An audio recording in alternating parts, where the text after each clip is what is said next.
से। अब तो इन गलियों की, अब तो इन गलियों की मेहमानी हो गई रे। मैं शाम गई तेरी दीवानी हो गई रे।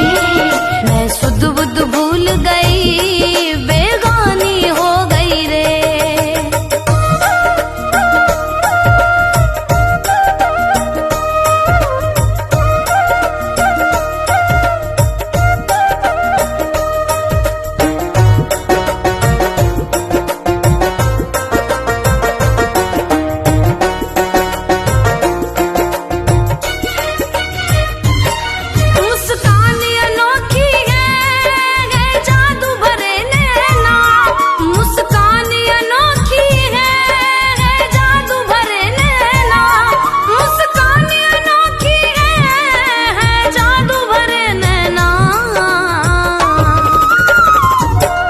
जब से देखा खुद से, जब से देखा खुद से अनजानी हो गई रे। मैं शाम गई तेरी दीवानी हो गई रे। मैं सुध बुध भूल गई, बेगानी हो गई रे।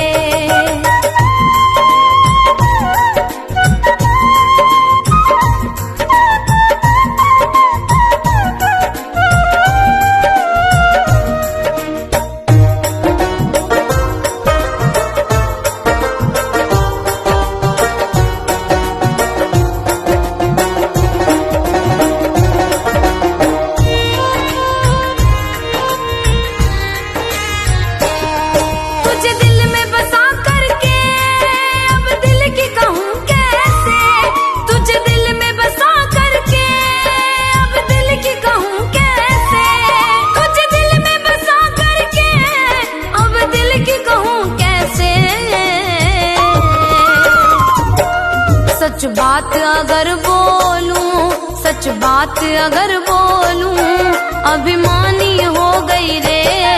मैं शाम गई तेरी दीवानी हो गई रे। मैं सुध बुध भूल गई, बेगानी हो गई रे।